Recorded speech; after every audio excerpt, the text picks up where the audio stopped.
Live from New York, it's Ask an Engineer. Hello, everybody, and welcome. We're back to another week's Ask Engineer. We took last week off. Well, we didn't take it off. We actually changed the format. That's right. We are broadcasting important messages from our team. We've had 100 days of what this pandemic has been. Yeah. And then we had another pandemic, which is everyone realizing that racism has been a huge problem. And a lot of people want to do something about it. And so we wanted to use our platforms to get our team's message out. And you saw some of the photos that we just had in some of the video. Lady Ada and I go to protest. This is an important message that our team and us that we wanted to get out. And we'll talk about that later in the show. But we are back. We just did the show and tell. That's right. Got to Ask an Engineer. Last week, you had your city council meeting. Yes. So no show and tell for you. Next week, you have a city council meeting, but it's not at the same time as show and tell. So we'll be back to doing show and tell next week as well. Every week. And then this week we have an action-packed engineer, Ask an Engineer, with probably one of the biggest shows Double that videos. we've done in a long time. Double noobs. So this is. We gotta get right into it. So this is it. Okay. Yeah. On tonight's I'm ready to show. do this. A reminder, we are shipping. We're shipping Safe and More. This is Adabot. Adabot has a mask on. We have been opening up Safe and Smart. We are already an essential business, but now the rest of New York, including New York City, is part of phase 1 of reopening. That means manufacturing, real estate, non-essential retail, and so more of our team is coming back on site. That means more products in the store, and that means more shipping as well. All of us at Adafruit, thank you. This is a pre-COVID-19 photo, just a reminder. This is all of us up on our roof. We all thank you for supporting us during this time. I've said it once, I'll say it again. It was so important and special that we've heard from the community. They're like, I want to order a gift certificate. I'm going to place an order, ship when you can. So that really sustained us over this period. We didn't need to do any layoffs, no furloughing, no cut hours. Everybody at Adafruit has received their full salaries, paid. Everything has been there for them to get through this time to help their families. And then the other thing is things like our remote team members or even the folks, the cleaning service, that they grew up with us at Adafruit. We made sure that we were taking care of them as well. So thank you so much, everybody. We very much appreciate it. Love your orders, love to ship stuff to you. We're doing it in the safe way as possible. And please continue to do that because we have important things to do and your orders help out with that. So we all thank you from Adafruit. Okay, on tonight's show, we're going to talk about show and tell, people around the world showing and sharing their projects. There's a lot of people come by. That's right. JP, we have some sneak preview and more. It's a Makecode Minute. We have the Circuit Python on hardware, MicroPython, Python goes everywhere newsletter video edition. Thanks for that Kattni. Kattni will be doing. We'll either I'll probably show that towards the end of the show. Time travel, look around in the world of makers, hackers, artists, and engineers, and important things that we want to get the word out on. Main New York City factory footage and things that are going on in New York and more. Got some 3D printing, and we have everyone's favorite segment, DigiKey and Adafruit present, Eye on MPI. We got some new products, we got some top secret, and then we answer your questions over on Discord, adafruit.it/Discord, where you can join 20,000 of us over this last 3 months. Thousands of people have joined, and this turned into their virtual 24/7 hackerspace that everyone is welcome. So thank you so much, everyone, for making this a great community. We'll talk about that, all that, and more on Ask an Engineer. Yes. All right. Let's go. We're going to go. We'll get back to doing discount codes soon. Yeah. Sorry we didn't have one over the break, but every dollar counted. We also had to go through some heavy stuff together as a company, as a culture, as a city, as a state, as a nation. So it felt weird about, why would we have a discount code? What would it be? But we'll get back to it soon. We'll also get back to sending out stickers and more for people on show and tell. Get So the speaking phone of, set up here. I'll have a payphone here. We'll also be back at the factory at night soon too. So show and tell, people around the world sharing their projects. Lady Ada, who's on the show and tell this week, and what did they share? I'm glad you asked. I wrote them all down. Okay, JP came by. Sorry. Before JP, David from DigiKey came by. David Sandys, our BFF over at Thief River Falls, came by and showed a presentation with some cool new drone footage from the warehouse. talked about the conveyors in their new warehouse that they're building, and also wanted to promote some Hackaday IO contests that they're doing. Check out Hackaday IO or digikey.com for the various contests. They have contests about and projects for making PP and masks at home, doing tech at home, and then of course the Hackaday Prize is coming up, and they will be the sponsor for that as well. So it's good stuff. And one thing worth mentioning, said it on the show and tell, but if y'all are wondering how companies can work together and what's the future of engineering and what it looks like to have a great partner that you get to watch live, essentially, like you all know DigiKey, you all know Adafruit. We started working together a few years ago. I want to thank the entire DigiKey team. We needed to get products out. We need to do lots of things over the last 100 plus days. And DigiKey has not only been a great partner, but they're great friends. And we had things like a buy button for products that you can always get them from our distributors, from Arrow to Mauser, but also, of course, DigiKey. They were able to help us out with getting the products that their customers wanted, that our customers wanted to get right away, and so we were able to partner up and do that. So thank you everyone at DigiKey for, like I said, being good partners, but also really good friends. And we launched a bunch of cool projects together, like the Great Search. And we're doing that, and then INMPI is another big one. Yeah, it's cool. All right. So thank you, David, for coming by. We love having DigiKey give us the news. Oh, he also showed off the cool UV bulb. Decontamination tunnel, and they're sharing what they build with other companies too, open source style. It's super cool. Okay, JP came by and showed off this week's guide project, which is an Itsy Bitsy powered Kibo PCB. So that's a PCB that adapts like a Raspberry Pi hat to an Itsy Bitsy, and then it's the Pimeroni Kibo that does like RGB LEDs, and he made a little keyboard with it. Based on their hardware, so that's really nice, a nice collaboration there.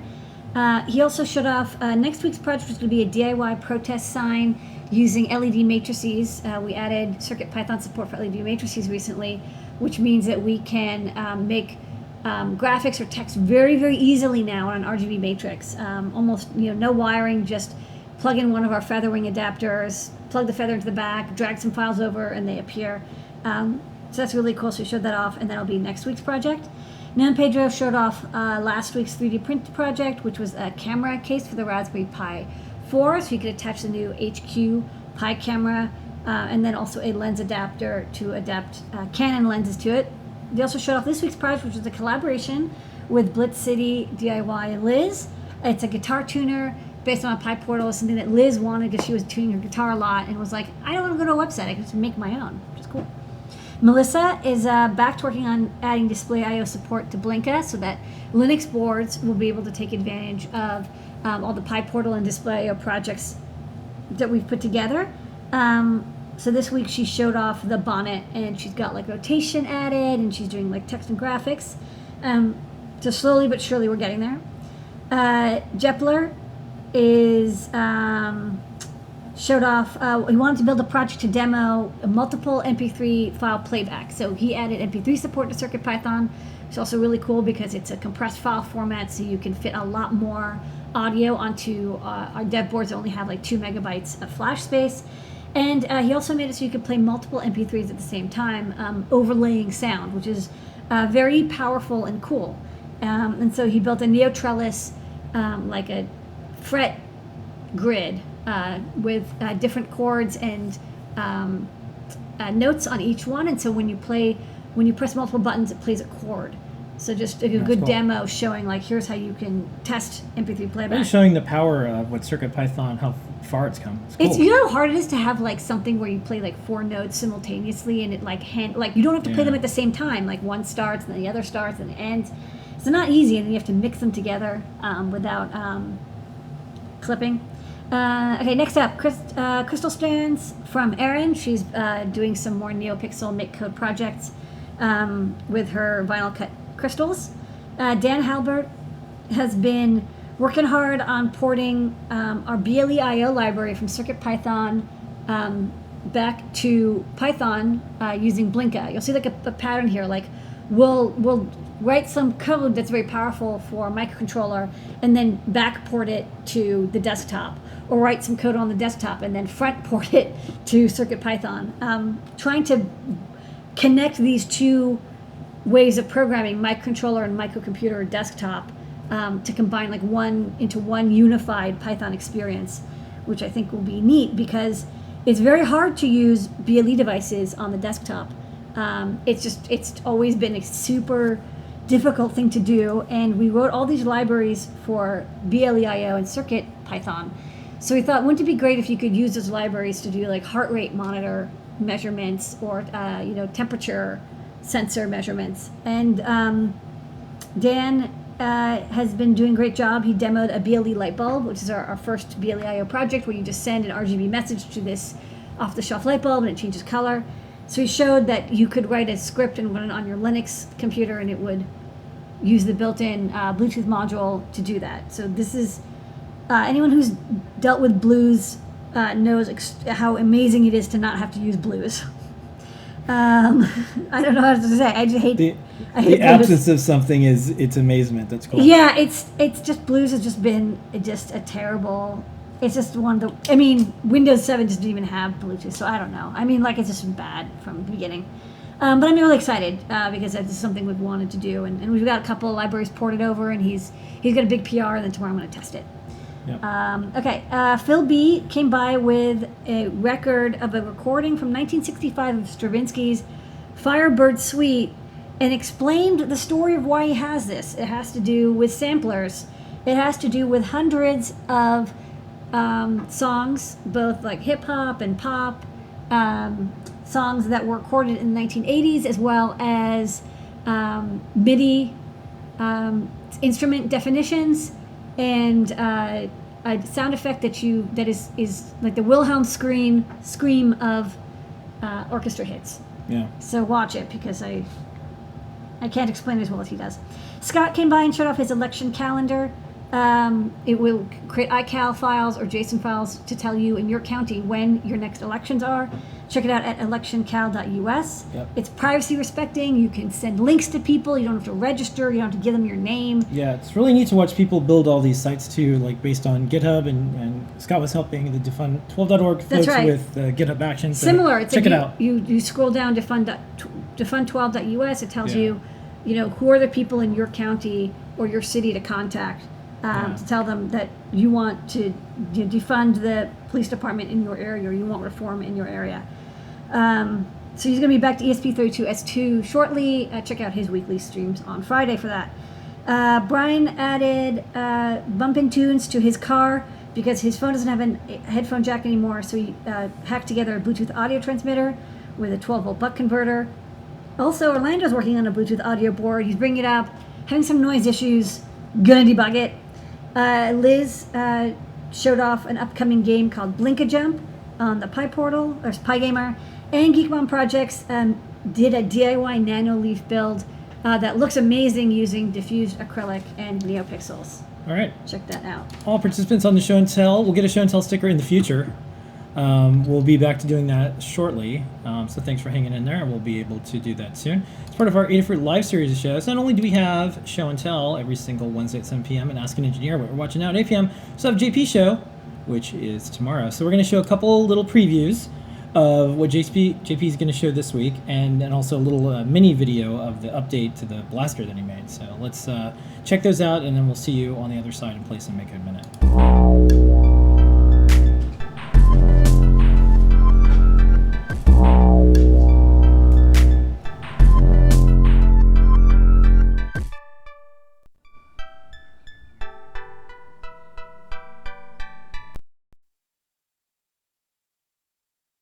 This is the 2020 edition of the Lucio Blaster. It's now based on CircuitPython, running on a Feather M4 with a prop maker feather wing and 3 small amps for these speakers and this large speaker, with this medium speaker running right off the prop maker. All the NeoPixels are running off of the prop maker's driver for NeoPixels. We've got an on-off switch, we've got a mode switch, we have a trigger, an alt trigger, and we can tilt this forward and backward for 2 special effects. Let's check it out.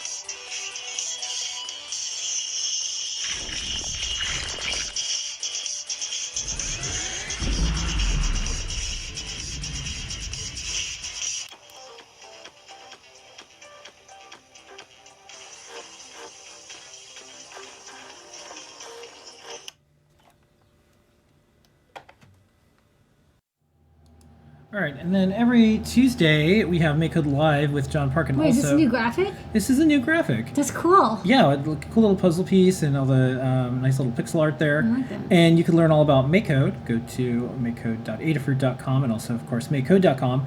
And don't forget to sign up for the Makecode newsletter. Record subscriptions. Yep. The latest one just went out. It's becoming one of the top newsletters. It's a thing. Yeah. And a lot of beginner programmers, all the way to pros, are starting to see the power of Makecode. Drag and drop programming, you can use JavaScript, you can also do static Python. So with that being said, every week JP does a segment called Makecode Minute. Take it away, JP. Yay. For the Makecode Minute today, I wanted to show a couple of new features in the beta version of Makecode that I love, that make your life so much easier when working in your block code. And what you'll see is we have kind of a new look here, which is a code block with 3 little dots inside it to indicate that there's something hidden in there, as well as this down arrow. And so if I click on this down arrow, it's going to expand out these blocks. And so that helps me when I want to go in and work on, edit the code inside of here. But when it's set and I don't want to deal with it and I've got a lot of clutter because my code is getting to be large, what we can do is simply right-click anywhere on that outer block and choose Collapse Block. And that will hide the contents away, but it runs absolutely the same as usual. So it's just a visual sanity type of feature. Now, another feature I really like is you'll notice sometimes your code as you're working can get sort of spread out around the canvas. And up until now, I usually zoom way out, find things, try to move them in closer. So this feature I really love is called Format Code. If I right-click in the canvas anywhere and type format or click on Format Code, it simply reorganizes everything in the state it was in to fill a small area right in front of you. So I can use that to get everything in front of me. I can also use it to clean up if I expand a bunch of blocks. They're going to overlap. If you'll notice when I start opening blocks, they're on top of each other. So right-click, Format Code, and we get a little bit of space there. We can also combine these two tricks. So if I want to expand everything, I can right-click in the canvas and choose Expand Blocks. That will expand everything. And I can right-click and choose Format Code, and that will neaten everything up. If I now want to go back to a compact view, I can right-click, Collapse Blocks. It'll collapse all the blocks. And then I can again right-click and Format Code, and it puts everything neatly in a little cluster. And I absolutely love this. So that is a little tip that you can use in the beta to make life easier working inside of the blocks. And that is your Makecode Minute. All right, and don't forget to tune in tomorrow at 4 p.m. for JP's workshop. Stay tuned. Towards the end of the show, we're going to be playing the Python Hardware newsletter. And next up is time travel. So there's a lot going on, and what I wanted to do is give everyone a snapshot of what's going on in New York City, what's going on in New York State, what's going on even in our country, and also Adafruit as a company and culture. So Adafruit's always looked at as a model for diversity and being inclusive, not only on the inside, but also outside. So when you look at us as a company, when you look at our About page, it's very clear we have everyone represented. Yeah. And that's something that's just been part of the DNA of the company since the very beginning. And when we've all became devastated and crushed when we saw the video of George Floyd being murdered by the police, our team said we have to do something. And what we decided together was it can't just be a hashtag, it can't just be brand statement on Twitter. We actually want to do action. We're a group of people that does action. That's right. We write guides. We release hardware. We don't do just something. talk about it. We do it. We do something. And so if you go to our website, adafruit.com, you always see things like Immigrant Heritage Month in this month. You always see things like it's Pride Month. You see the type of things that we do. Social justice has been part of Adafruit always.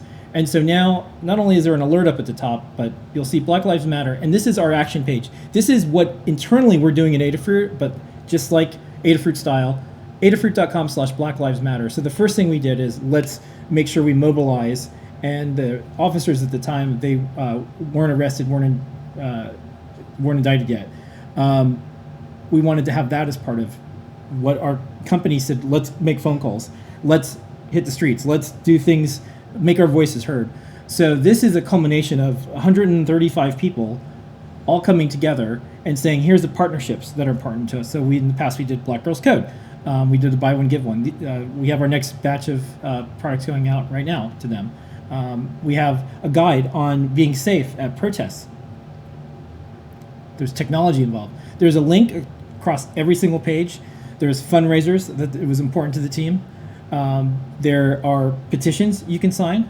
There's specific blog posts. We have a category, Black Lives Matter. And these are voices from the people at Adafruit. Mm-hmm. These are the voices of the people who don't have a voice anymore. There's petitions. There's people who still, their families haven't gotten justice. There's things like, here's the Judiciary Committee and a video about your politician and how they're talking about things. Mm-hmm. And so if you look, this is something that, it's a snapshot in time, and I think we're going to look back years from now and say, wow, we did something. Our team came together. We action has happened. Mm-hmm. So here's Times Square. We were there on Sunday. This was the Greater New York Black Lives Matter event. I try to take photos with so it's respectful that no one's face gets in it, because, there's always talk about, well, just make sure, you don't take pictures of people's faces. So I use this blurring tool if I happen to see a face. And we have an article about that. But just to give you an idea, it was such a big event over the last 2 weeks. Every single day, people were hitting the streets and making their voice heard. And then, of course, this is Lady Ada here at Union Square. And this was the photo from the article we did on how to do face blurring, mm-hmm. and how to do keep your phone safe. And then we're technologists, so he said, great, we have all this technology. People use our products for displays, for signs. How can we show them that they can get their message, the important things to them? Because some of these signs that you see at protests are great, but when it gets dark, you can't see them. Yeah. So we wanted to make sure we can make a sign and show people how to make signs. And this one, this is a heavy one, because these are the names of people that were killed by the police. And we have this on our webpage, but this pulls from that data source, and it has a list of all the people. Some of these people, there still hasn't been justice served yet. And so we wanted to make sure we had something for folks who want to use their skills or learn a skill and get their important message out there. So we've been on the road. This is our protest route.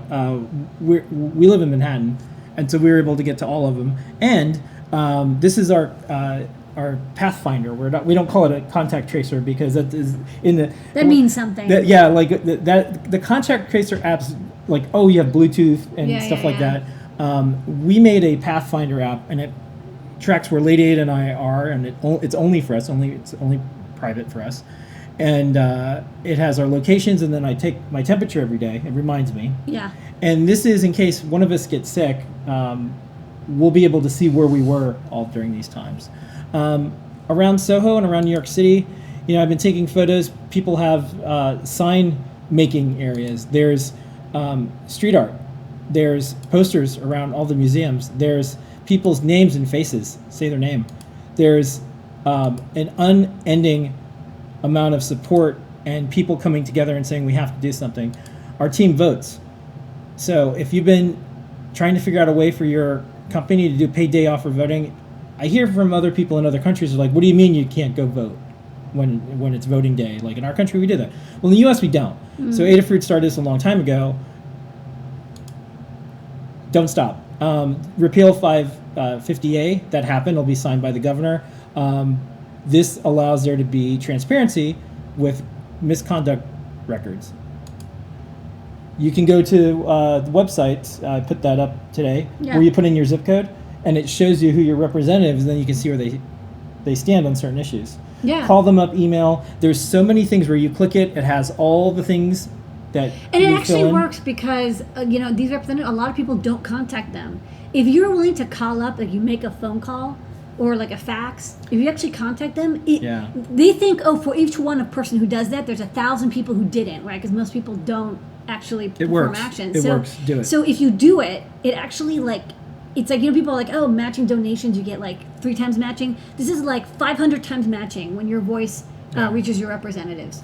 So this is just a glimpse of what we're doing. We want all of you to join us and do your part. See what we're doing. All of the ideas about what Adafruit's doing have come from our team. Our team said Juneteenth is coming up. We should have that as a recognized day at the company. And we said, that's absolutely right. And so this is now coming up next week, Juneteenth. Not everyone wants to celebrate 4th of July, because 4th of July isn't freedom for everyone. But now, and here's a fun tidbit I just learned. The dates for Juneteenth, New York recognized it in 2004. So there was a piece of legislation that says, okay, we recognize. Doesn't mean it's a holiday yet. But it's recognized. But I think it's all together. I have to look. I think it's 30 something states recognize it. Okay. So now you're hearing about companies are saying, okay, this is an important day. This is when people were freed. Yeah. And it's all the way back from 1865. It was 2 years after. And it sucks. It's like they were freed earlier, but they weren't even told. It took 2 years. And so, the way the news works, so Jack from Twitter announced on Twitter live, I think it was yesterday, like, hey, everybody. That's what Twitter's for. It's now an official day that Twitter and Square's recognizing because you have a high-profile CEO. So, things happen. Yeah. Things happen. But this is adafruit.com/Black Lives Matter. Take a look at it. It is what this company, if you like our designs, you like our software, you like our hardware, you like to copy that, well, maybe copy a little bit of this too. Copy this. All right, so that is time travel, and we will continue to keep everyone updated, and we'll continue to use our platform. It's a little bit of the Adafruit Chronicles. That's right. Okay, other bits of time travel. We have continued to do open source hardware. Yay! And we always will. This week, not only are we open source hardware, but to prove it, we have 2,214 guides. Lady Ada, what's on the big board this week?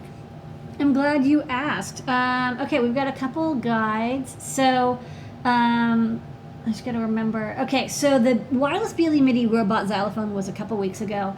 I think last week we released the Adafruit AHT 20 temperature and humidity. It's this little screw thing falls. Yeah. I think I'll be okay. It's a humidity and temperature sensor. We're gonna have it in the show. It's a new product.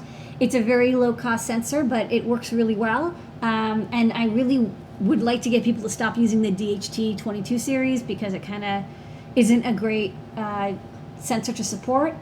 This is much better. You can, query it much faster. Uses I2C standard. It's 5-volt compliant. It's 3-volt compliant. Great little chip. It comes on a STEMMA QT breakout, and we'll show a demo of it later. Can't you go to guide for that? The Ruiz brothers made a lovely Raspberry Pi 4 case where you can attach your new Pi HQ camera to it to make kind of a nice all-in-one camera tripod mountable case.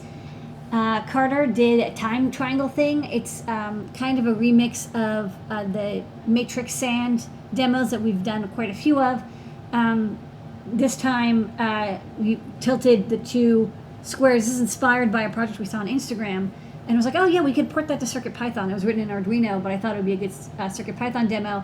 So it uses the feather sense accelerometer to turn it into an hourglass. So when you turn it over, the sand falls the other way.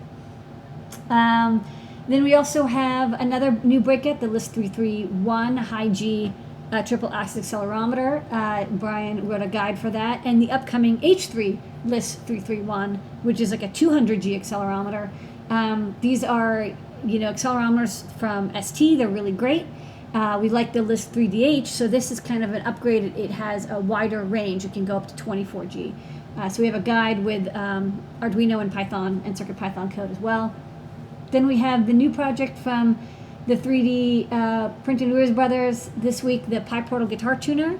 It's a PyPortal with a lovely graphic that Noe drew, and Liz Clark wrote the code. When you touch the tuning pegs on the image, it plays that sound as a strum, like it's a sampled audio clip, so that makes it easy for you to tune your guitar, which Liz has to do. She's playing a lot of guitar. Then there's the John Park Itsy Bitsy Keyboard Mechanical Keypad. We even made a custom PCB. He'll be adding that. And then Tim C. Wrote a great like dungeon crawler tutorial, how to create your first tile map game with CircuitPython and Display.io, showing how to create tiles, how to do transparency and indexed images, how to handle a camera moving, how to have different states in the game. So if you're like, this is your first game you want to write in Python, check out this guide. I'll run on a PyGamer, PyBadge, or EdgeBadge. Okay. All right. Those are the guides. We have more coming. Now it's time for some Made in New York City factory footage. And more. Yeah. So this week's a little different. Uh-oh. So we've been all watching this. This is all about factories and manufacturing because it's phase one right now. Phase one manufacturing. We're an essential business, but We're phasing it. But if we weren't an essential business, we'd be coming back to work now. And there's this dashboard that New York has, and here's Okay. all the things you have to have 7 out of 7. Then 7 you go out of back 7. to work. So Yeah. phase 2 is starting soon. But this is cool. This is this site. This is the R value, and if you zoom in all the way to the left, this means the least amount of infections in the country. The least amount. So New York, we lived through this. March 11th, though, it was scary. It was So like we're second. Hawaii is the Hawaii, New York, New Jersey, Connecticut, the Eastern Alliance. That's pretty good. We did it, and Hawaii. And the thing that I think is so remarkable is New York, we had it the worst. We got hit the hardest. It was so bad. We had the most, the worst, the everything. We're all Yeah. going to die. It's going to seep under your door, and you're going to get it. You can't even you're going to get it, and that's going to be it. It was Yeah. so scary. And then 90 days, 100 days. No, we didn't leave the house. We like barely left the house for like. We went to the 2 factory. months. We went to the factory, and then we came back. That was our lives. Yeah. Every single day. We ordered enough toilet paper in advance, and we were also pretty paranoid because we had. That was in February. We were Yeah, we had factory partners in China who said, "Hey, watch out," and we listened to them. But here's the interesting thing: Okay. the highest ones right now, are the ones that opened up probably too soon around Memorial Day. So we're starting to see this spike. Good in Washington, which is interesting. Yeah, so there's some that are starting to spike. So we'll see. So New York, we're over here. Let's try to keep it that way. And then, please, if you're out there in any of the rest of the country, you're watching Asking an Engineer, so obviously you're smart. Keep wearing a mask. Keep wearing gloves. Do eye protection. Like, it does matter. It's something that helped us. It protected us over the last 100 days. Please consider doing it too. So we went out. This is Lady Ada at the Freedom Tower. And at the bottom of it, it says New York tough, New York strong. And we zoomed in. Here's Lady Ada doing the Lady Ada pose. And this was on day 100. This was right across the street from where Old Adafruit used to be. So I have a series of photos from when they were building the Freedom Tower to now where we're back. And, adversity reveals character, and that's something about New York. 100-day photo. Look at all the stuff that's in receiving. We're getting through it. These are all the things that we're processing right And we now. put in so much Things stuff today. are happening. We're slowly getting through it. Yeah. We're testing. We're doing stuff. We're not stopping. We're getting stuff in stock again. And as our team comes back, you'll start, if you signed up for a product that was out of stock, don't worry, we're getting there. Lots of different boards. Making new things. Yeah. No, these are our new printouts for our inspection, our Yep. optical inspection. Human optical. And time lapses. And, in the Taking past, place in. you'd see our people zoom by. Now they're wearing masks. And, scenes around New York and more.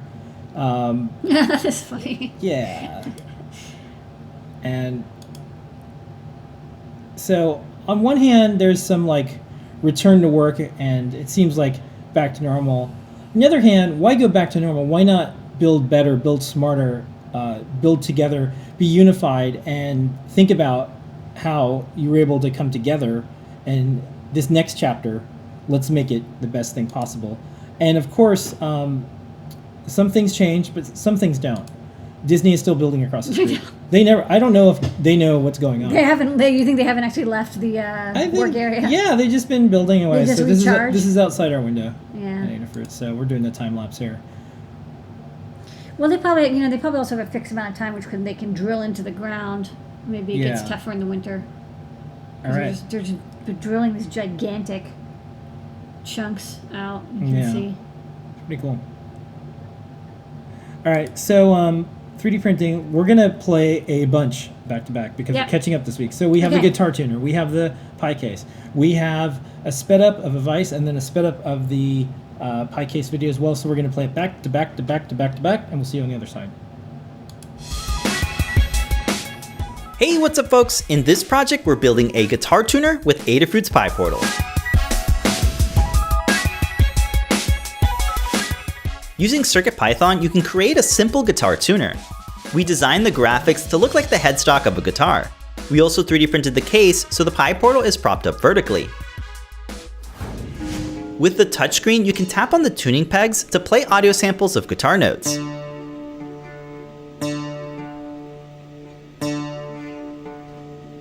This was inspired by guitar tuner web apps.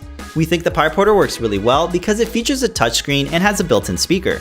With the Display I/O library for CircuitPython, you can quickly make your projects with graphics and audio. CircuitPython makes it easy to quickly call on audio files and create touch interfaces. We think this example can be expanded by using the built-in sensors and stemma ports. In the loop, if the Pi Portal detects a touch and it falls within the button's coordinates, then the corresponding audio are played 3 times. When debugging your code, it's really helpful to use the REPL serial monitor and print statements to confirm touch inputs. The Pi Portal library makes it easy to use all of the built-in components like the light and temperature sensor. Shout out to Liz Clark for coming up with this idea and coding it in CircuitPython. All of the project files and code are available on GitHub. You can get the parts to build this project, links are in the description. There's no soldering required and the mini oval speaker is plugged into the back of the Pi Portal. The case can be 3D printed without any support material and the files are free to download. The CAD assembly is easy to put together and take apart with plenty of room for extra components. Be sure to check out our Learn Guide and GitHub repo for 3D models of Adafruit boards and components. I had a lot of fun tuning my nephew's guitar, and I hope this inspires you to create an awesome project that can be made fairly quickly. Thanks so much for watching, and don't forget to subscribe for more projects from Adafruit.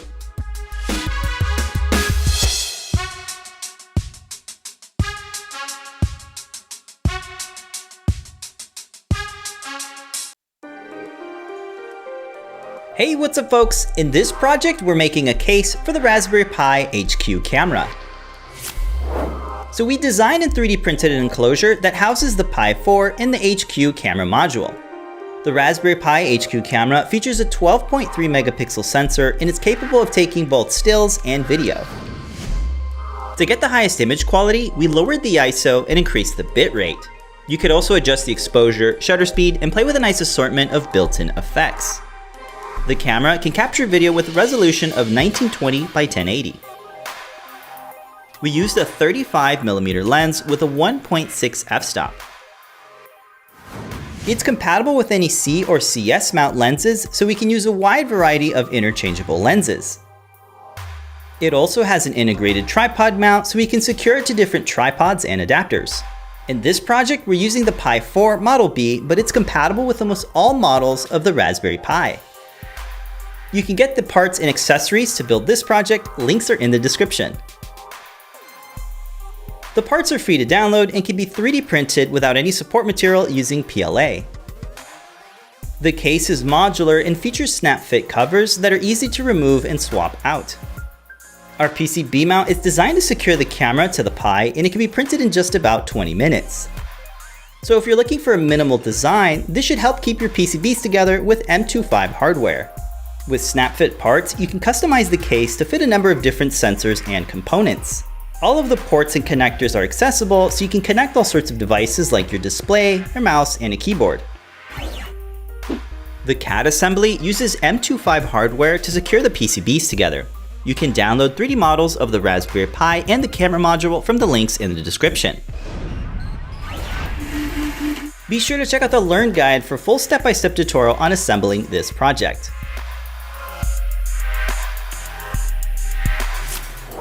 Thanks so much for watching, and don't forget to subscribe for more projects from Adafruit.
right, and don't forget every single Wednesday, No Pedro has 3D Hangouts and also a 3D Hangout show and tell. It's now time. That's right. DigiKey and Adafruit bring you on NPI.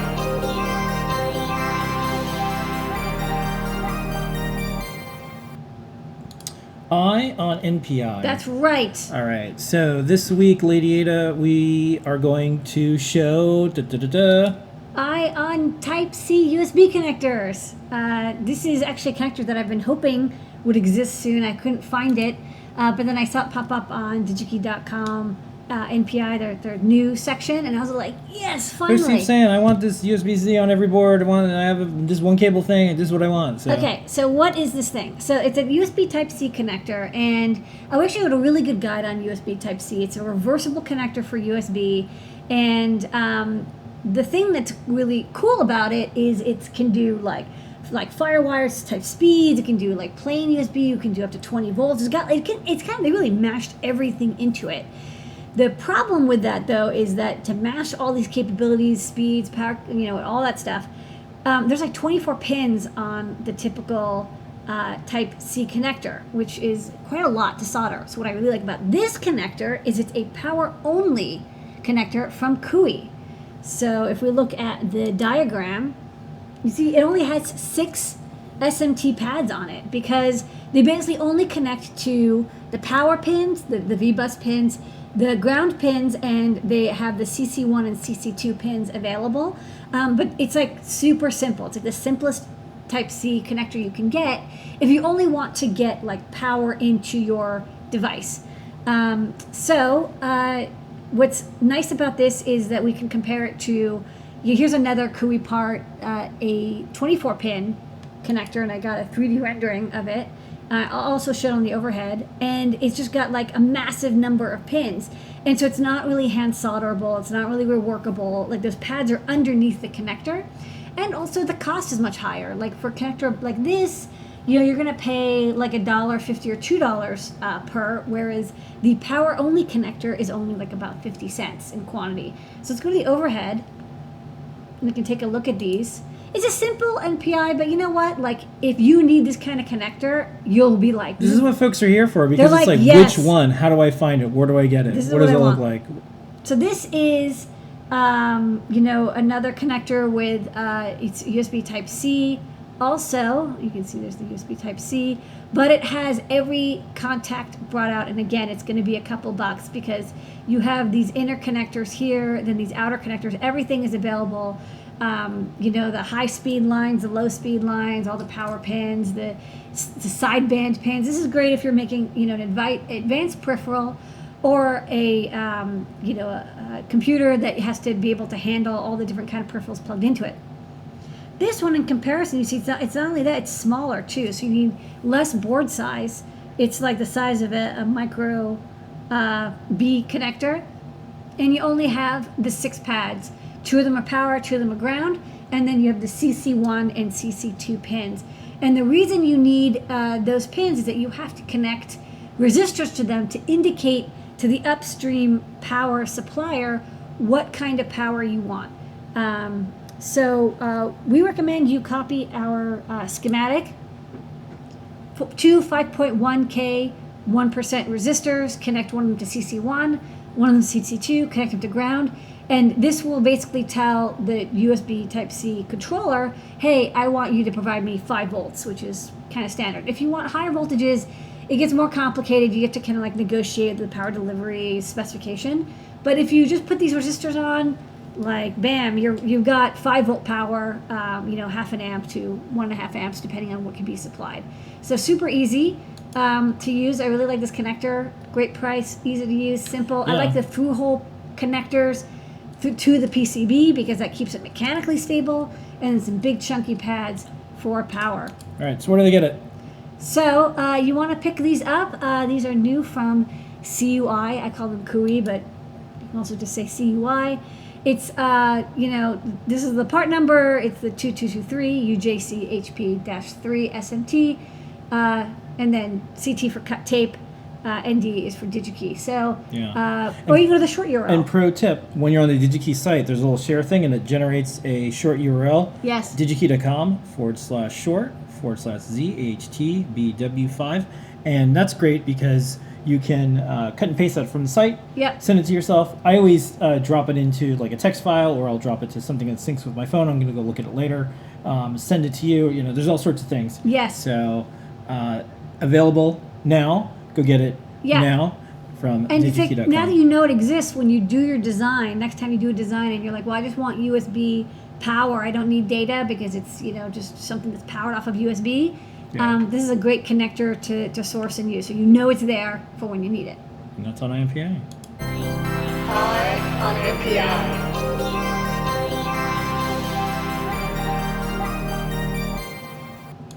But wait, there's more. So a little bit of a bonus. So we sped up version with the extended track. Yeah. And if you're interested in like how you can do positioning, music video version, the short version.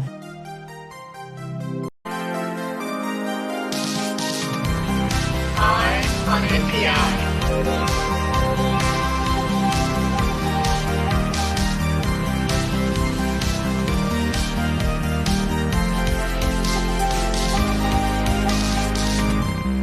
I'll just tell you quickly how this works. That's right. Out there, NPI. something really cool. NPI. Pretty excited? NPI. New product introduction.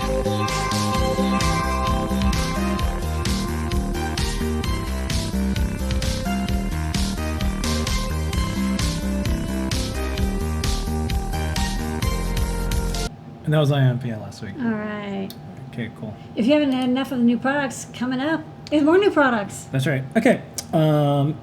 Once again, thank you, everybody. We are Safe and Smart Shipping. We're ready to go. We thank you. And now it's time for...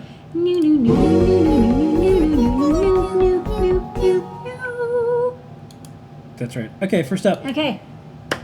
We have some Espressif ESP32S2 Rover modules in stock. These are for some of the developers who are like, I just want to pick up a couple of these. You can, of course, get them from DigiKey in larger quantities. I think if you want a reel, but if you just want one or two, you can pick them up from us. This is the new chipset that has native USB. It's a single core Tensilica running, I think, 240 megahertz. It's got like the same 32K of RAM. It's got a built-in 2 megabyte QSPI flash. And one nice thing is you notice that this is kind of a large package. This matches the Rover ESP32 package. That's because it has also some PS RAM. I think it's a couple megabytes. I don't remember how many megabytes of PS RAM.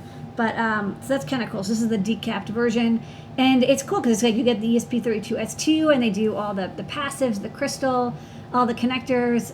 You can just solder it onto your board. It even has nice labeling on the bottom. I mean, I love this because it's like what pin is what. You can make your footprint and be sure that you get it right. I also like this,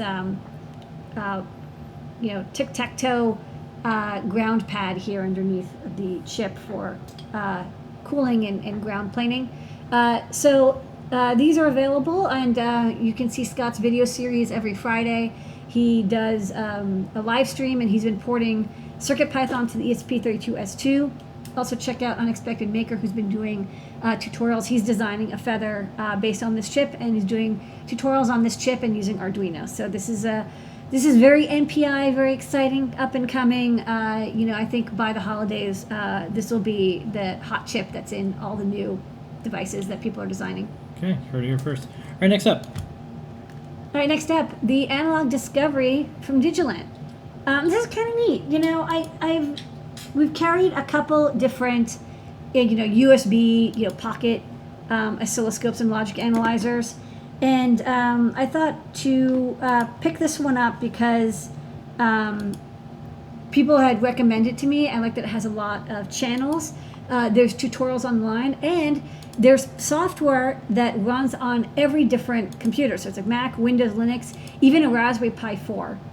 And it can act as a logic analyzer. So I think you have looks like 16 channels of logic inputs. So we can see on the back. So, okay. So what does it say? So on focus. Okay. Differential plus or minus 25 volts. That's really cool because a lot of times the oscilloscopes, they are, 0 to 5 volts only, or plus or minus 50 volts, 5 volts.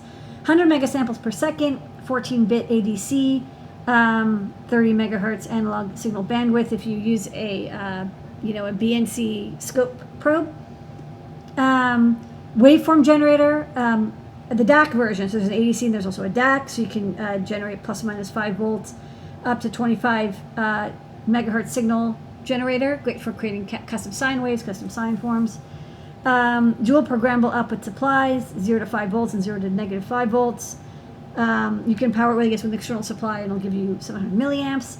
16 sample logic and bus analyzer, 100 megasamples per second, and can decode common protocols like FPI, I2C, UART, and parallel bus, and of course pattern detector. And it sounds like it has a couple other things as well. Maybe I'll safely open this. Although we have the images we have. Yeah, we have these just- images will be better than you cracking it I think open, so. Okay, so basically what this is that it's kind of like a lab in a box. It's not super cheap, but the quality is really good because Analog Devices makes like the best ADCs and DACs. Xilinx, probably the FPGA that drives the ADC and DACs and converts them to USB. And then again, that cross-platform software support. For professionals, they can pick up the Logic, which we also stock. But for students, people who want something that's affordable, for $250, $275, you get a lot of capability. And I think you'll be able to use this for a lot of different projects. I think it was designed originally for like university school, but I think a lot of makers would also like the Analog Discovery. Okay, next up. Okay, next up we have a bunch of breakouts. So first up is the LPS 22. So this is like the next gen of the LPS 25. And this one's really tiny. This is like the smallest pressure sensor I think in existence. It's only like 2 millimeters by 2 millimeters. And we put on a Stemma QT breakout. Hold on. The sizes of things have changed, so I have to focus. So this is the breakout, and you see the little chip in the center. That's the LPS 22. So this is a pressure sensor. It can also do precision temperature. This is good for altimeters, or drones, or weather sensing. And you can see it's quite sensitive. It's like it has pretty good repeatability, and it has really good accuracy and precision. So you can do a couple centimeters, I think maybe 10 centimeters of altitude. You can also do 1-point calibration. I think they say they'll give you like 1 centimeter of altitude accuracy. So this sensor, it's also pretty inexpensive. We first saw this on the Arduino Nano Sense, and I was like, what is this tiny sensor? Oh my God, that's so small.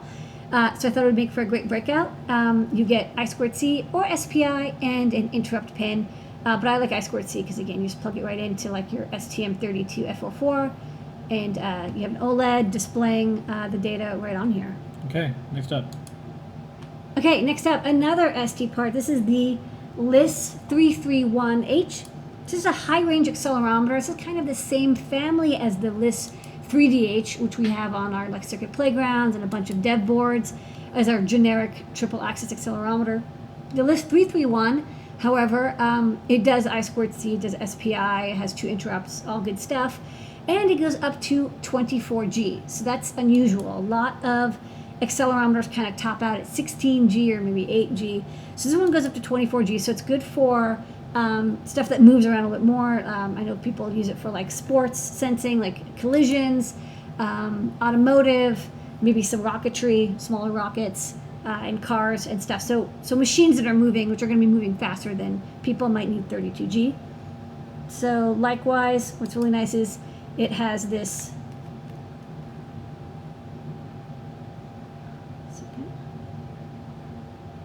it has a Stemma QT connector, so I just focus lock is not locking. Okay, I just plug it into the end of this LPS 22, and now I have my demo running on the STM32F4, printing out the accelerometer data as well. I can move around. You can see the meters per second square changing on the X, Y, and Z axis. All right. All right, so that's another nice accelerometer sensor. Next up. a sheet of copper. This sheet of copper, yeah, this is actually something that you requested. Yeah. So this sheet of copper, it's the same kind of stuff that's used in our copper tape, but it's like 12 inches by 12 inches. It's kind of massive. Yeah, this is a big it's- copper sheet. It's got, yeah, I can't even show it on the right because it's just too big. So let's show it. Let's just show it here. Yeah. So it's flexible. It's not like Yeah. a copper. So you can gently remove it with your fingernail. Yeah. Art. Capacitive touch. This is perfect for that because tape it onto your pads. You have to solder it. This you don't have to. You just tape it on. And you can cut this with a vinyl cutter. You can Yep. cut it with scissors very easily. And it's just like a gigantic sheet of copper. I don't know. It makes whatever you want with it. Yep. Cool. It's very conductive. All right. Next up, over the last 100 days, usually when February rolls around, there's a new Raspberry Pi. That's right. And because of the international pause on all things over the last 3 months, this didn't come out until recently. This was a couple weeks ago, and And we already sold out. we have them. But we'll get more. So this is the Raspberry Pi 4, which you all know and love. But this version has 8 gigabytes of RAM, which is double the previous largest, which was 4 gigabytes. Is there going to be a 16 gigabyte one? I don't know. I can only guess. But this one upgrades the RAM. So this is basically getting to desktop computer capabilities. So you can use this for machine learning. You have a ton of RAM. You want to play videos. You don't have to worry about running out of memory. You can definitely browse the internet. I know you can play YouTube videos. It still has all the GPIO, the Wi-Fi, the Ethernet, the 2 HDMI ports. This is like getting to be quite a beast of a computer. All you have to do is grab a micro SD card, plug it in with the latest noobs, and you have a full desktop. You have tons of USB ports. This is actually nicer than like the computer I had in high school for sure. So check it out. Sign up to get notified when we have more in stock. We only got like 100 for our first shipment or so, but we have a lot more in order. And Okay. as soon as they're available, we will notify you. All right, next up. Okay, next up, we usually ordered these before the shutdown, but they finally came in. This is LED ultra flexible wire strands, and these are kind of interesting. And I want to say what they're good for and what they're not good for, because if you look, what is happening is between each of these like little glue epoxy dots is 3 wires, and they're coiled, and they are covered with like a non-conductive coating. However, if you flex it or you bend it or you rub it, that coating will come off. So this isn't, even though this is flexible, I always tell people what I recommend people do with flexible stuff is you flex it to get into the position you want. Like let's say you want to make a costume with LEDs on it, but you still have a backing or you have something that's attached to it. It isn't like free flexing, because the risk is that the coating, the thing that, because these are touching, but they're not shorting out.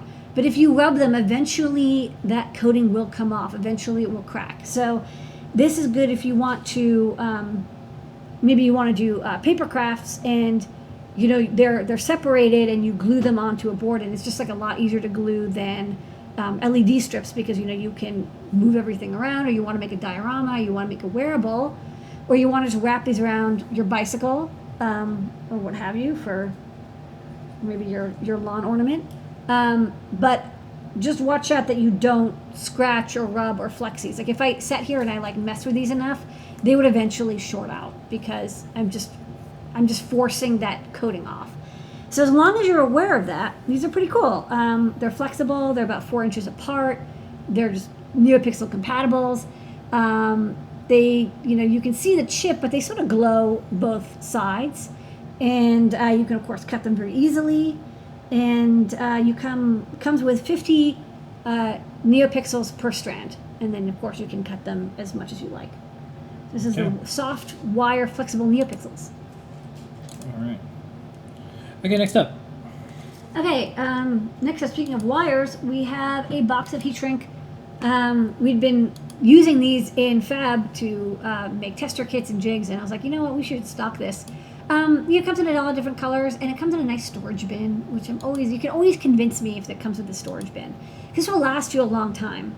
It's got all sorts of like the oversizes and the undersizes for thin wires, then the coverings, and it's pre-cut, so you can also kind of see how much you have left. Okay. And then last up to start the show, besides the community and our Adafruit team members and all of you in the chat, is The AHT20. This is from the same company that actually makes the DHT series sensors, and we've used those a lot. But they're a little finicky, especially on single board computers. What's nice about this sensor is it's got better quality than the DHT22, but it's I2C and it's a lower price. So really, I recommend people, if you were thinking of doing a product with a DHT22, upgrade to the HT20 because you'll get I2C. It's so easy to use. It's 5-volt compatible, 3-volt compatible. We made this little breakout for you. Here it is plugged into our STM32F2 using this plug-and-play cable, displaying the temperature and humidity. It's so easy, and it's a great little sensor.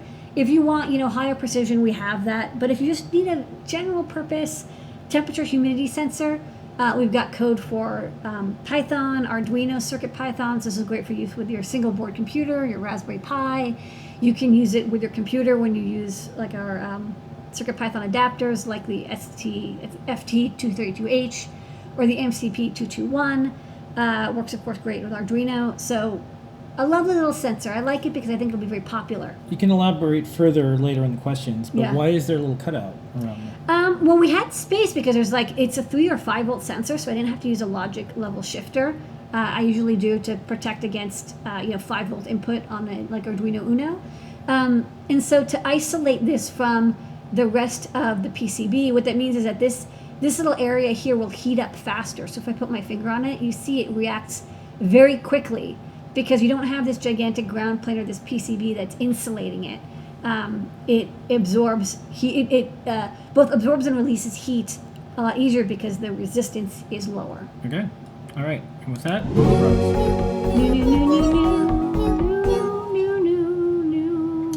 okay. Did you have a top secret this week? I do. Did you want to do a recap or no? No, we don't have to do a recap. Okay, great. Okay, so I do have some. It's not out yet. Okay. Don't ask. Here it is. Thank you for reminding me. Okay, so the first up is this little breakout board, which I even designed on the Great Search.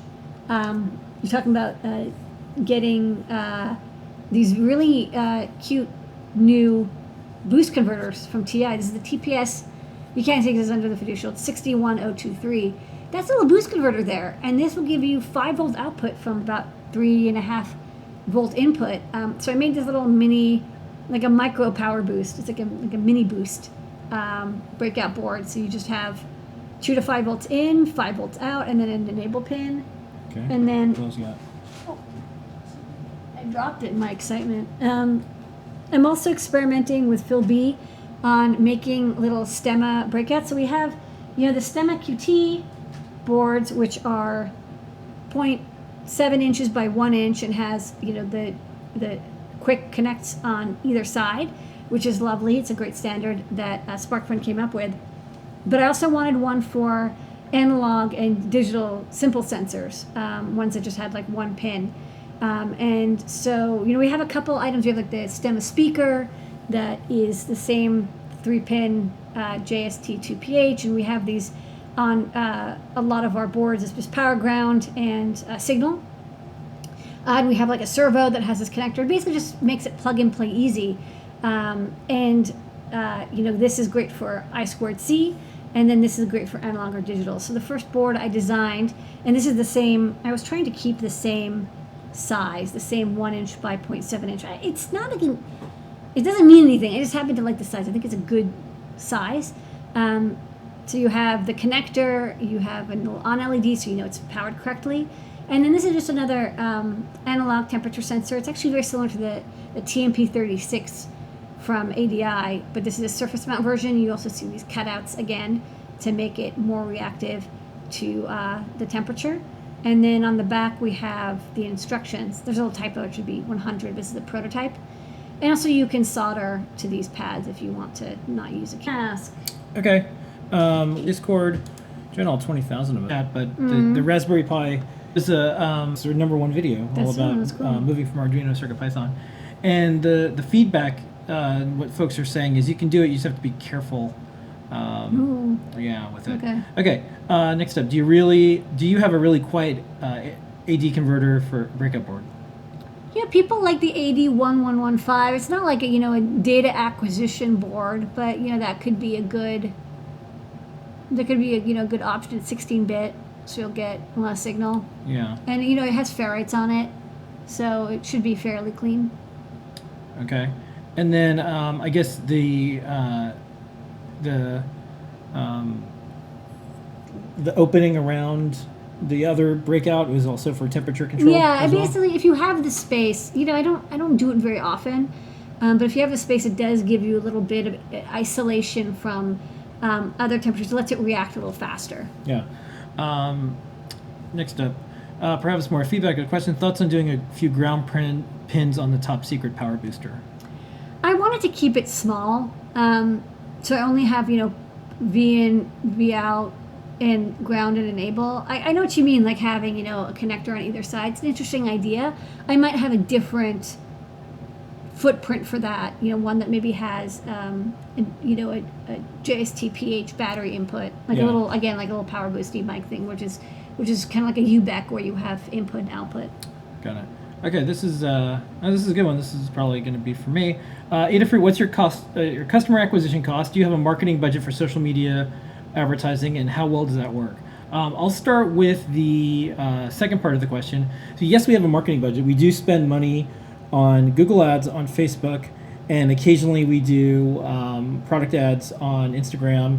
Not so much Yeah. Twitter, because for whatever reason, Twitter said that even though we're a verified account, our account violates Twitter's terms of service. So we can't place ads via Okay. Twitter right now. Yeah.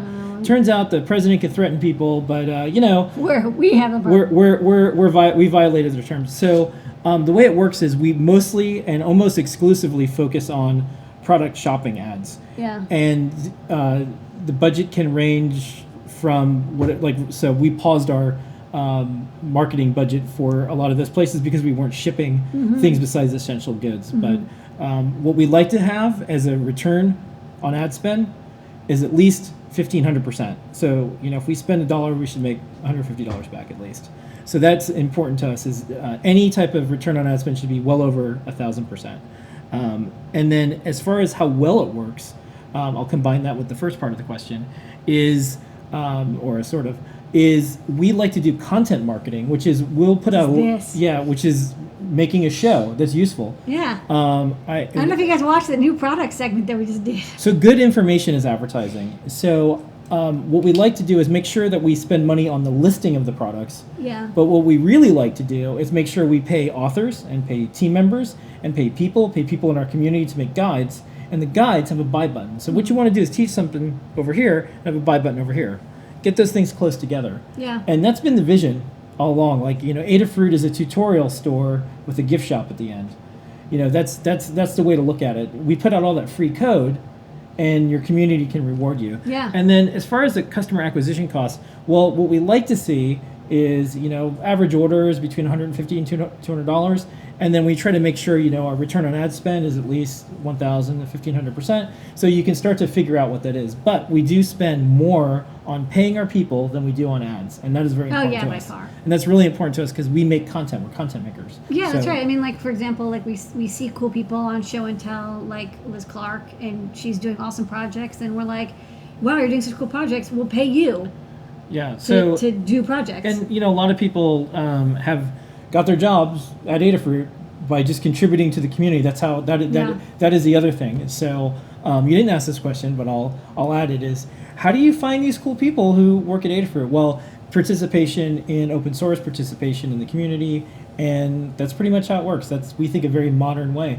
In the past, people said, well, working remotely, that's never going to last. Well, we're all working remotely. Everyone works remotely in some way now. Yeah. And so, anyways, so longer answer to your question, but there you go. Next up, I want to connect from a proto board to a sensor that will be 1 to 2 meters away, and would like a connector of some sort, so I don't have a long soldered wire. Any suggestion for connectors? I was looking on DigiKey, and there are so many that it's pretty overwhelming. Oh, we did a Molex connector IMMPI. That's a custom one. But if you're Yeah. just doing a prototype, check out the JST SH cable assemblies that we have in the shop. They come from like 2 to 6 pins or so. And like it's just like you just plug them and it's just a very easy way to make a free hanging long cable that's what I use for like sensor connectors. Next up, why are there two big stemma connectors, a big one on the Pi portals and a small one on the Qt boards? Can we keep it just to one small one? The reason that they're separate, and this is my philosophical decision, is I think connectors should dictate the underlying protocol, and I don't like reusing connectors for different protocols. For example, like if you see a micro USB connector, it should be micro USB. I don't like it when that's used for something else. It's just my personal pet peeve. This is why you want to ask an and engineer, there's people who because you disagree ask with the me. engineer, and then the engineer I says think the what she connectors thinks. should dictate the connection. And so one of the things that I wanted was, actually we made stemma boards with the larger 4-pin JST PH connector a long time ago, but SparkFun has been making so many boards with the smaller JST SH, not PH, the 1mm pitch. And I like their idea of chaining the boards together. It actually works well for I2C. But for analog and digital, you can't chain them together. So you don't have to have two connectors, right? You only need one connector. If you have two connectors, JST PHs are too big. Like the board starts getting enormous. And I don't want the board to be so physically large that people can't embed it. Like if the board is like this big, it's too big for me. So that's why I like the JST SHs for I2C. For the analog and digital stuff, I'm kind of a strong believer in this like GVS ground voltage signal. Like keep it simple. You don't have UART going over it. You don't have it's all, that it's going to be a signal, and the signal is less than the voltage, and that's it. And so it's bigger, partially because I've just done that connector and it's not too big.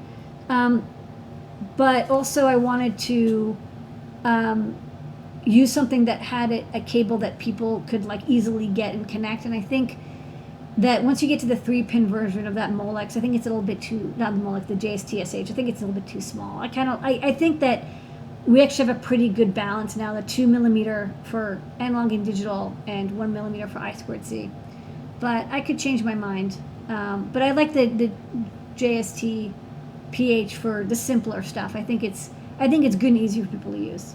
Okay, for the process time, it'd be cool to link them together as well for single letters or complete graphics. Yeah, You can do that in the library. We have support. You can do it.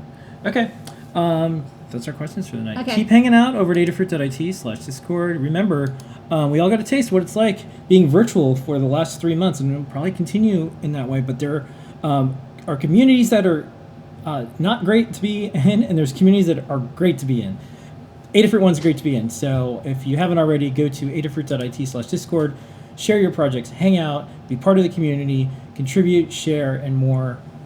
Now's the time. Okay, so what we're going to do is we're going to say goodbye to everybody, and then we're going to play the Python on That's right. Hardware newsletter. From Kattni. So Kattni has a video version of the entire Python on Hardware newsletter. Yes. It's soothing. It is when I center myself, and I can actually catch up on the most important thing that I haven't been able to do recently, which is keep up with all the things going on Python on Hardware. That's right. So This is like the Kattni podcast. so the team has been able to carry that torch while we've been focused on COVID, and then recently we needed to make sure that we were doing all the things that we could as a company to get the voice out that not only is it, you can't just say, well, you're not racist. You have to actually be anti-racist. We're so close. There's so much momentum.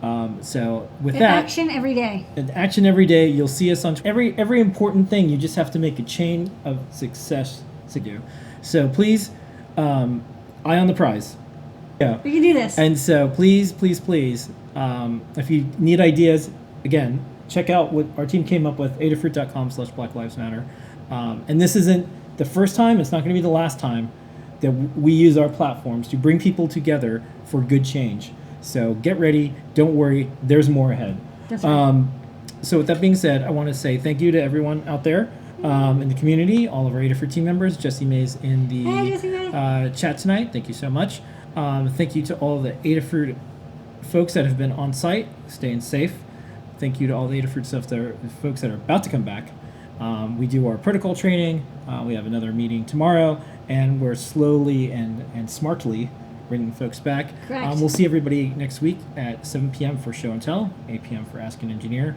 And without further ado, Kattni, take it away. It's that time again. This is Kattni with your weekly Python on Hardware news. Every week, we put together the Python for Microcontrollers newsletter. It is available through adafruitdaily.com. Head over to sign up and see all of the past and current newsletters, or tune in each week to hear what's going on. Adafruit is working with the team to open safely as New York City begins to lift COVID-19 restrictions. We continue to follow the same safety protocols we have been since the beginning and will continue to do so. At this time, regular non-COVID related orders are shipping, but expect delays as we are still at a limited capacity. As manufacturing was interrupted, some items may be out of stock. Please look to Adafruit resellers to obtain these items more quickly. In the US, DigiKey is suggested. Visit adafruit.com/opensafely for details. The Adafruit team made a Black Lives Matter sign for nighttime that uses a 64x32 RGB LED matrix, the Adafruit Feather, and CircuitPython. These panels are normally used to make video walls. In New York, you see them on the sides of buses and bus stops to display animations or short video clips. You can make them portable and informative. The matrix can also display the names of Black people killed by the police, which the Washington Post compiled into a database as a data source on GitHub and saytheirnames.glitch.me.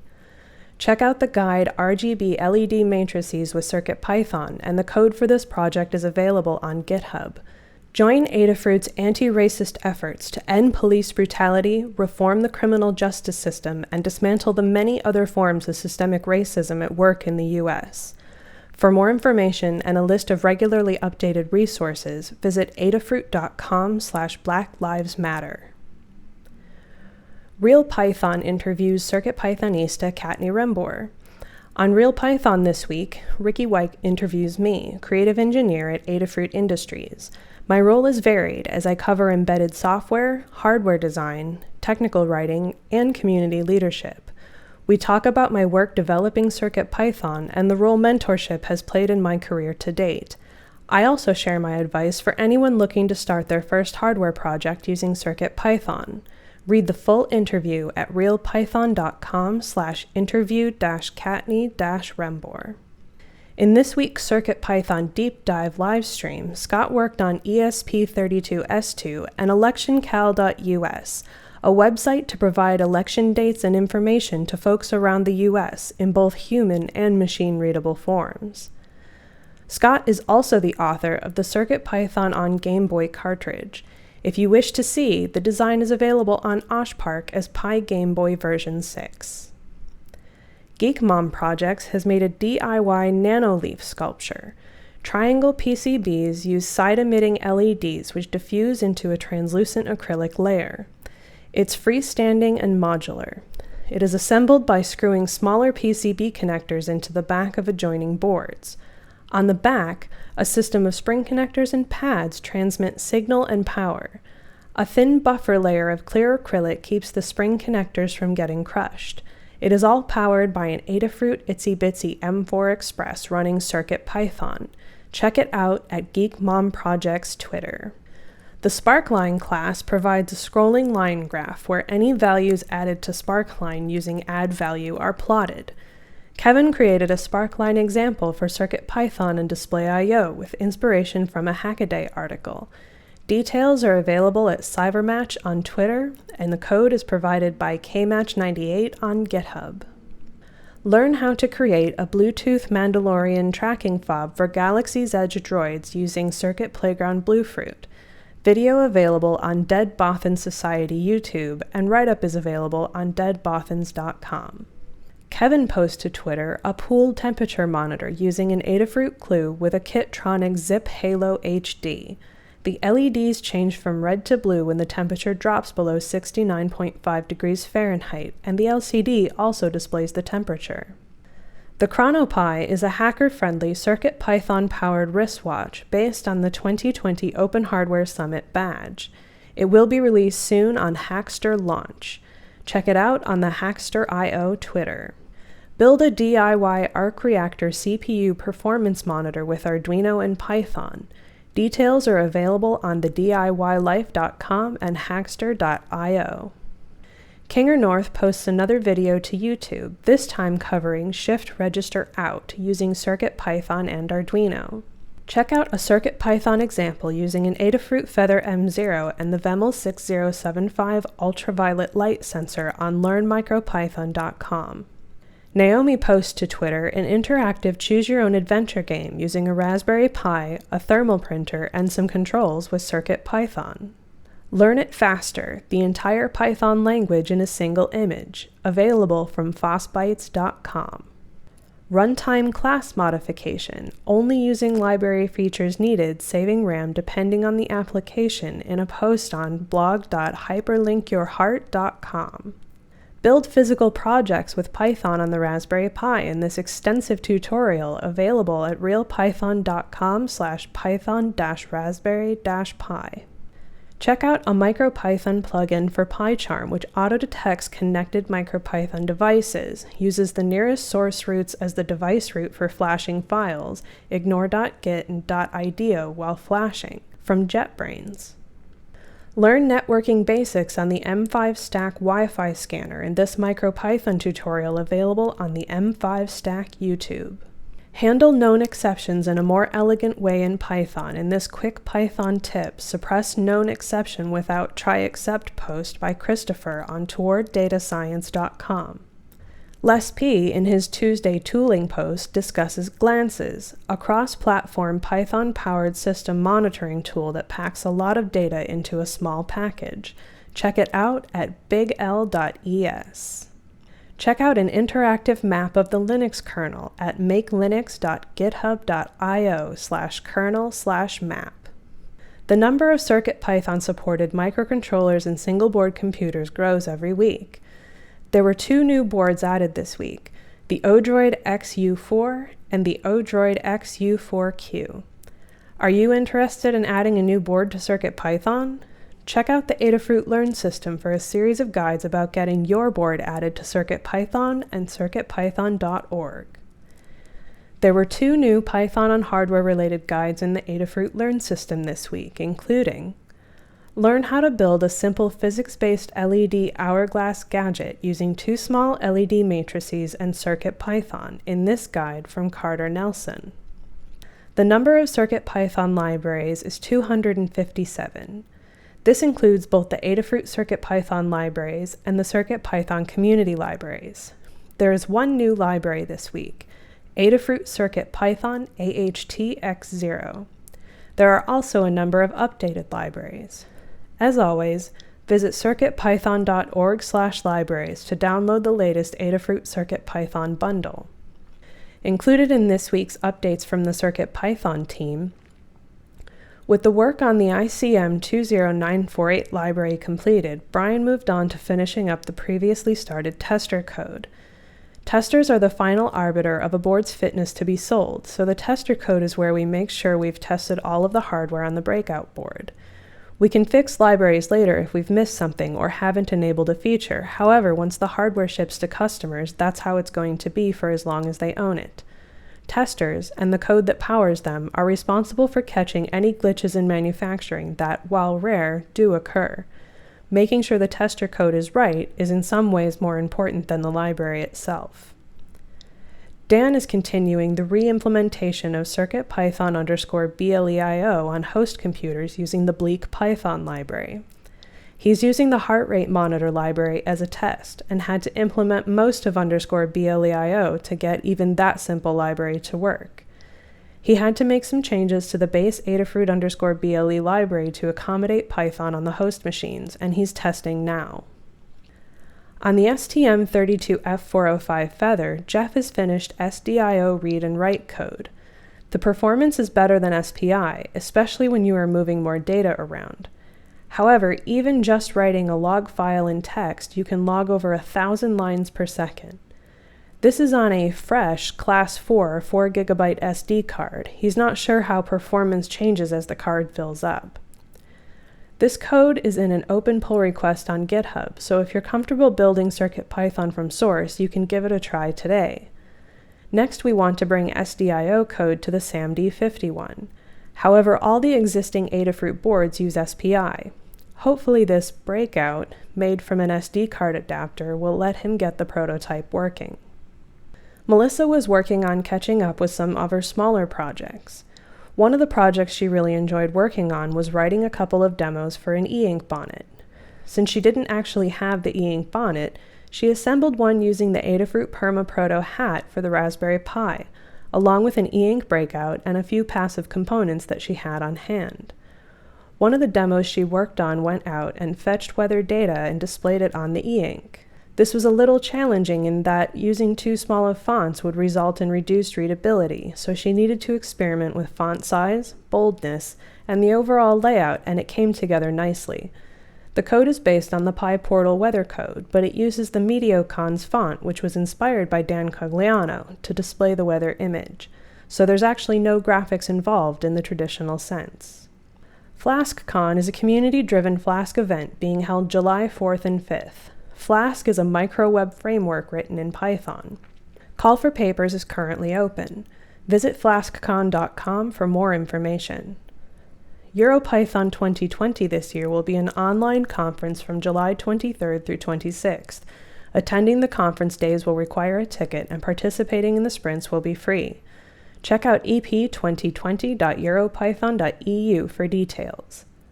PyCon AU has announced they are holding PyCon Line AU in August. Check out 2020.pycon.org.au for more information. PyCon India 2020 will be held online from October 3rd through 5th, 2020. A call for proposals is now open through the 14th of August. Visit in.pycon.org/2020 for details regarding the CFP and the conference. Translating CircuitPython is now easier than ever. Translations make the project more accessible to a broader range of folks. Adding or improving translations is a great way to get started contributing to the project. With the help of fellow open source project Weblate, we're making it even easier. You can create a new account just for Weblate or sign in using other sites like GitHub, Google, or Facebook. If you write another language, visit adafru.it/translatecp, sign in, and start translating. Looking for more Python on hardware all week? Join the Adafruit community on Discord and check out the Help with CircuitPython and CircuitPython channels. We're over 20,000 strong and continuing to grow. You'll find a supportive, positive community filled with like-minded folks.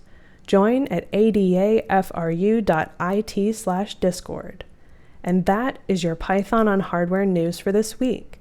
Visit adafruitdaily.com to subscribe to the newsletter or tune in again next week. All right. Thank you, everybody. That's our show for the week. We're going to leave you with this moment of Zener, a little bit of music, and more. See you next week. Bye, everybody.